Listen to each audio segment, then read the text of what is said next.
Muy buenas, damos y caballeras. En esta ocasión, José Manuel Frías nos va a hablar de otra de sus rutas que se llama el Sacamantecas. El Sacamantecas, el vampiro malagueño, le dicen, que además es una ruta novedosa, porque hay otras que llevo haciéndolas desde hace muchos años, pero esta la hemos estrenado hace bien poquito. Y es una ruta que a mí se me ocurrió la idea originaria, no de la ruta en sí, sino del libro que publiqué en su momento y de la investigación, porque a mí, de joven, me asustaban con aquello de si eres malo va a venir el tío mantequero. Le decían el tío mantequero. ¿El tío mantequero no es el hombre del saco? No, ahora te Vale. marcaré la diferencia entre esos dos mitos con los que se asustaban los niños. Pero a mí siempre era también con el hombre del saco, pero sobre todo, si eres malo va a venir el tío mantequero, si no comes va a venir el tío mantequero, si te acuestas tarde tal. Y yo encima daba muchos motivos para que me lo dijeran, pues imagínate, estaban siempre con el tío mantequero. Y claro, yo decía, ¿quién es el tío mantequero? ¿Y quién es el hombre del saco también? O sea, ¿hay alguien detrás de esa figura? ¿O es simplemente un mito como el ratoncito Pérez, ¿no? Hay veces que sí existe una historia real. Y bueno, muchos años después empecé a indagar y me di cuenta de que efectivamente había un caso real, había un rostro, había un personaje con nombres y apellidos y con un rostro que era José González Tobar el Moreno, el auténtico tío mantequero, al igual que en el caso del hombre del saco tenemos a Francisco Leona y es una historia que ocurrió en Gádor, en Almería. Y por lo tanto hace poquito se me ocurrió la idea de hacer una ruta narrando todo el caso monográfico del Sacamantecas malagueño, de este vampiro malagueño, y hacerlo un poco al estilo de los tours que se hacen en Londres sobre Jack el Destripador. O sea, un tour monográfico, pero que va recorriendo lugares y te dicen aquí ocurrió esto, aquí apareció tal mujer pues destripada, allí tal, allí hay una pista, encontraron una pista de no sé qué, hacer una cronología, que no siempre es fácil, hacerlo en un espacio físico concreto. Y la verdad es que esta ruta creo que es bastante interesante porque te permite conocer la historia desde el principio hasta el final y no hacerlo desde un libro, que también está bien, sino hacerlo desde la calle. No sé si a ti también te ha... El mismo enclave. Desde el mismo enclave, claro. Calle. No sé qué te ha parecido un poco en general este recorrido. Hay ciertos puntos en la ruta que tú mismo mencionas, este enclave nos lo vamos a saltar porque nos pilla bastante lejos. O sea, es lo que tú dices, no es fácil hacer una ruta a pie de calle, sí, donde digas, pues aquí pasó esto, aquí encontraron esto y aquí un poquito más para acá, pues sucedió otra cosa y es donde pasó. Sí que hay uno de los puntos donde no se puede ir por, ya digamos que sería tema de tiempo, ¿no? Porque sí, ya se... ¿Cómo lo definiría yo? La ruta como que se extiende mucho, sí, claro, para dar solamente esa información. Efectivamente. Claro. O sea, hasta ahí lo veo bien, exceptuando ese punto donde no se puede ir por tema de tiempo. Pero si tú a cualquier persona de aquí de Málaga la ubicas, le dices, oye, pues en este punto pasó esto y este punto es el antiguo, como se llame. Sí. O a día de hoy es tal sitio. Pues la gente dice, ah, vale. Si no eres de Málaga, obviamente te vas a perder un poco más, sí, pero a mínimo que uses el Google, pues ya sabes dónde está ubicado. Sin duda. Todo lo demás, pues volvemos a hacer mención de lo de antes. Se puede ir a pie. Esta es otra de las rutas que también se puede ir en silla de ruedas. Cualquier persona que tenga cualquier tipo de minusvalía, sí, la pueden acompañar o puede ir tirando, porque es cierto que el centro de Málaga tiene mucho empedrado, tiene suelo de... Demasiado. Pero por los sitios donde nos guías tú, sí, digamos que no hay mayor inconveniente. No. Entonces, si os parece, vamos a hacer como en el vídeo anterior, os voy a ir mostrando fragmentos de vídeos cortitos en las ubicaciones, donde Frías nos va a comentar en este punto pasó esto a grosso modo, porque ya os digo que si queréis saber algo más sobre esta ruta del Sacamantecas y adentrar un poco más en la historia, venid a la ruta. ¿Cuánto es el precio de...? Esta, como la hacemos también a mediodía, también son 10 euros, una ruta de hora y media larga también, no llega a 2 horas, pero sí sobrepasa normalmente la hora y media. Y vamos a comenzar ya para ponernos en ubicación y para ir abriendo de boca, para que ustedes entre el gusanillo y digáis, hostia, pues quiero gastarme 10 euros, que eso a día de hoy os lo gastáis en una pizza y en una Coca-Cola, y aparte de no poneros gordos, vais a hacer ejercicio porque vais a estar andando durante hora y media. Efectivamente. Vamos a ir entrando en tema. En el primer punto que sería en calle Tomás Heredia, si no Sí, me equivoco, sí. ¿no? Es un punto que yo lo elijo para hacer la presentación cerca de la puerta de un juzgado, no porque ese juzgado tenga nada que ver, o sea, la presentación yo podría haberla hecho en el segundo punto, que ahora hablaremos, que es calle Córdoba, pero no sé, me gustaba más el ambiente tranquilo y silencioso y luego la puerta del juzgado, que tiene mucha relación con el mundo de la justicia con este caso, y ahí hacemos simplemente la introducción, contando un poquito las claves del caso, su relación con el mito y cómo lo convertimos en una historia real, pero de ahí damos ya el salto al primer punto real, que es calle Córdoba, donde se encontraba a principios del siglo XX, que es cuando ocurre esta historia, en 1913, el cine Pasqualini. Entonces, en ese cine es a las puertas del mismo cine, del establecimiento, donde desaparece un niño. El cine Pasqualini, para todas aquellas personas que ya hayan sobrepasado los 40, Sí. lo conocerán, pero para quien no lo conozca, que a día de hoy se ubique, es el actual cine del Soho, El Teatro del Soho. Teatro efectivamente. del Soho de Antonio Banderas. Ese mismo. Y ahí, a las puertas de ese antiguo cine, pues resulta que hay un matrimonio que tiene un puesto de frutas y de avellanas, frutos secos sobre todo, y caramelos y todas estas cosas, para aprovechar el trasiego. Y este matrimonio tiene 3 hijos. Uno de ellos, Manolito, esa noche desaparece, Manuel Sánchez Domínguez, el niño Manolito, con lo cual desaparece, lo buscan por allí. Entonces, en la ruta hacemos un poco el recorrido, o sea, de calle Córdoba vamos al Parque de Málaga, que es el primer lugar en el cual, cuando ya la gente se ha ido del cine y el niño no aparece por ningún lugar, empiezan a buscarlo. Con lo cual vamos a la zona del Parque de Málaga. Allí narramos un poquito las peripecias de unos padres completamente desesperados por encontrar a su hijo, pero luego van pasando los días y la madre decide visitar al gobernador civil, con lo cual el siguiente punto que buscamos es la actual aduana, que había sido la oficina del gobernador civil. Lugar donde la madre ya se entera, todo esto 5 días después de que hubiera desaparecido el niño, con lo cual las cosas no pintaban muy bien, pero todavía entiendo que los padres tenían esperanza de que estuviera, por ejemplo, secuestrado, pero no muerto. Claro. Pero estando allí, reciben una terrible noticia, y es que ha aparecido el cadáver de un niño en la Huerta del Coto, en la zona del Martinete, la zona que no visitamos físicamente porque sería muy cercana a la barriada de Huelin, y eso supondría mejor andar 20 minutos y luego volver otra vez. Y ahí aparece ese cadáver de un niño. Y la madre va rápidamente a comprobar si es su hijo y descubre que sí. Además encuentra una gorra en el suelo, que es la gorra de su hijo, y luego se encuentra con el cadáver.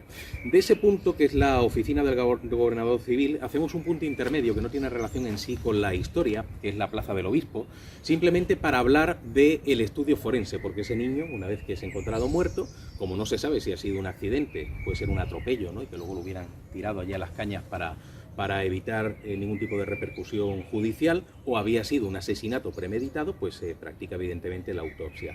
Esa autopsia la contamos desde la Plaza de la Plaza del Obispo. En esa Plaza del Obispo contamos cómo los médicos descubren que ese niño tiene un corte en el cuello de 18 centímetros y medio, o sea, quedaba claro que no había sido un accidente, había sido un asesinato, buscando la sangre, porque la habían degollado por completo y no habían dejado ni una sola gota de sangre en su cuerpo, ¿no? Contamos esa historia. A partir de ahí, ya que se sabe que hay un asesino y los medios de comunicación empezaron a buscar pistas y datos interesantes, vamos presentando personajes muy raros que aparecen en esta historia. O sea, el siguiente punto es la Plaza de las Flores, donde solía verse a un anciano, que, bueno, no era anciano, era muy joven el hombre, pero parecía un anciano, tendría algún tipo de enfermedad, pero con 45 años parecía que tenía 80, ¿no? Iba siempre asustando a los niños por las calles de Málaga y en especial en esa Plaza de las Flores. Y contamos un poquito cómo podría haber estado vinculado con este caso, porque se encuentra en su choza una camisa manchada con sangre, a él se lo descubre nervioso en la zona donde aparece el cadáver, y aún así el juez Gómez Bellido parece que no quiere condenarlo, no quiere encarcelarlo, quizá para que no cuente más de la cuenta, y decide encerrarlo en un manicomio. De ahí vamos a la calle San Juan. En San Juan, 2 hermanos sufrieron un intento de secuestro días anteriores al secuestro del niño Manolito, con lo cual ya se ve que algo se cuece. Algo parecido había ocurrido con el hermano de Manolito, con Miguel, que también había sido acorralado por unos personajes extraños que parece que querían secuestrarlo. O sea, algo se estaba moviendo en Málaga, alguien buscaba un niño para extraerle la sangre. De ese punto vamos a Pasillo de Santa Isabel, donde presentamos a otro niño, pero que en este caso no es una víctima. Este niño extraño, el niño Sánchez Domínguez, era un niño que parece que sabía más de la cuenta, que antes de que apareciera el cadáver, este niño ya hablaba de que se había cometido un asesinato, daba falsas pistas a la policía para intentar confundir. Cuando desaparece Manolito, ya al día siguiente por la mañana este niño sabía que había desaparecido Manolito, o sea, posiblemente estaba en contacto con los asesinos y mandaban a este niño para que diera pistas falsas. Las autoridades tampoco se preocuparon en investigar su entorno para dar con esos personajes siniestros y al niño lo dejan completamente libre. De allí, si no me equivoco, visitamos la antigua sede de la Unión Mercantil, uno de los periódicos más importantes de la época. Entonces aprovechamos para desde esa sede contar no solamente las maravillas que hacían esos periodistas de raza, sino también para contar un acontecimiento que ocurre 6 meses después, cuando ya la historia casi se había olvidado a nivel judicial, cuando la justicia enmudeció, cuando las madres estaban aterradas durante 6 meses sin querer dejar salir a sus niños a la calle, porque había un asesino, varios asesinos sueltos. Y resulta que ocurre una historia en Churriana, que la contamos desde ahí, desde lo que sería la calle Subirón, esa calle donde estaba la Unión Mercantil. En Churriana hay 2 personajes que dentro de una venta, borrachos como una cuba, resulta que hacen una especie de pequeña confesión. Pasa un niño por delante de ellos y estos 2 personajes señalan al niño y dicen: este es como Manolito, al que le degollamos el pescuezo. Entonces, bueno, rápidamente la dueña de la venta avisa a la Guardia Civil, hay un teniente que detiene a estos 2 personajes. Y bueno, se trataba de José González Tovar y de Francisco Villalba España, 2 personajes que finalmente terminaron confesando esta historia en esa sala de vistas que estaba también en la antigua aduana. Eso lo contamos desde muy cerquita, desde la parte posterior de la catedral. Hablamos de cómo confiesan, de cómo dicen que hay un personaje siniestro que los ha contratado, que les ha dado una cantidad determinada porque este hombre había contraído la tuberculosis y quería beber la sangre de un niño, porque se decía en aquel entonces que era capaz de curar esa enfermedad que era sinónimo de muerte. Y cómo lo confiesan todo, pero cómo parece que tiempo después la justicia coacciona a José González Tovar, que era el cabecilla de esta banda, y bueno, sale a declarar cambiando por completo toda la versión que había dado antes y diciendo que nadie lo había contratado, que el crimen lo había cometido él solo y que en otras cosas había sido para abusar del pequeño. Era un crimen sexual, cosa que no cuadra con un corte de 18,5 centímetros en el cuello, ¿no?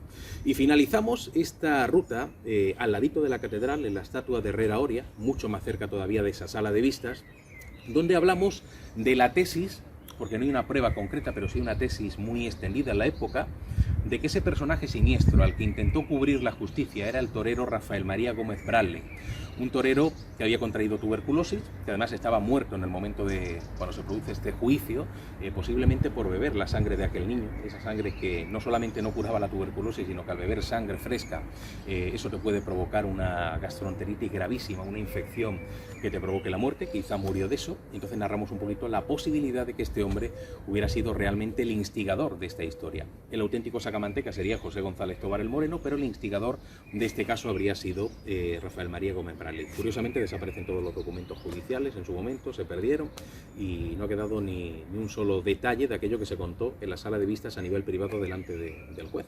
O sea que es una historia muy, muy compleja. Por eso destinamos 1 hora y pico larga a contarla poquito a poco desde los puntos que vamos pisando. Como guinda del pastel, digamos, que en este vídeo no lo vais a ver, pero en esta ruta se dispone de un PDF, un código QR con un lector. Quien no tenga, pues ya os estáis descargando un lector QR si vais a venir a la ruta. Donde frías, tú escaneas el código y ahí aparecen fotografías de la época, tanto de periódicos de la Unión Mercantil como del niño Manolito. No voy a decir en qué circunstancias porque es bastante mórbida, digamos. Sobre este torero, sobre el sacamanteca. Ya no es solamente la historia a nivel periodística o informativa, sino que también hay fotografías. Hay fotografías también de la venta donde esta mujer pone sobre aviso para detener a estos 2 personajes que estaban dentro de la tasca. En fin, es una ruta muy, muy curiosa, ¿vale? Y ese punto, ese detalle de decir, pues estamos en este punto, si podéis mirar en el PDF esta imagen, y claro, tú estás allí en la misma ubicación, tú estás viendo la imagen y puedes estar viendo pues el puesto de frutos secos o lo que en aquella época la madre de Manolito pues vendía. Efectivamente, hay imágenes de todo tipo. Simplemente por adelantar algo, sin dar muchos detalles, enseñamos una cabeza decapitada de un señor llamado Tellez. Diréis, ¿quién es Tellez? Si venís a la ruta, os enteraréis. Vale. ¿Hay algo más que añadir? Porque yo creo que ya No, la yo duración creo es de hora y media, hora 10 ir euros. personas con minusvalía, Sí. el precio lo hemos dicho. Rutasmisteriosas.es para hacer cualquier tipo de reserva. Correcto. Y yo creo que lo haremos prácticamente Rutas todo. Misteriosas, josemanuelfrias.com, el Sacamanteca, el nombre de esta ruta, sobre las voces del mediodía. Pues hasta aquí el vídeo de hoy, nos despedimos y en próximos vídeos seguiremos analizando rutas que José Manuel Frías hace, como Málaga Misteriosa, como otras rutas que se hacen aquí en el cementerio inglés, que también pondremos vídeos y hablaremos un poquito a grosso modo sobre lo que aquí se cuece, porque sí es cierto, ya para ir abriendo de boca para más adelante que os pique el gusanillo, que aquí soy yo que no soy sensitivo y estoy escuchando cosas.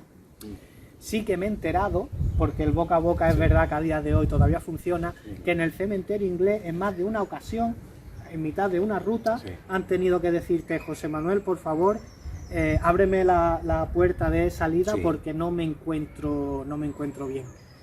Y he tenido que parar el evento y abrir a esa persona. Supongo que es porque es gente sensitiva. No creo que todo el mundo note cosas aquí, pero gente sensitiva sí. Han notado que les han tocado, han escuchado un susurro detrás y se han girado y no había nadie. Es un sitio muy especial. Y otras rutas también que no son de aquí de Málaga capital, como Cuevas del Tesoro, por ejemplo. pero a poco y más adelante iremos hablando sobre esta nueva sección. Así que un saludo y nos vemos en un próximo vídeo si queréis, y si no, también. Adiós.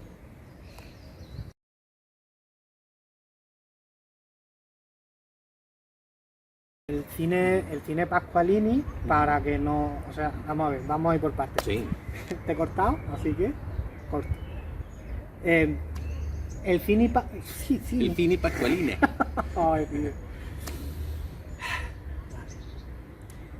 El cine... Hay una psicofonía de una risa ahí de fondo. Sí. Un indigente allí durmiendo en el banco. Vamos a ver.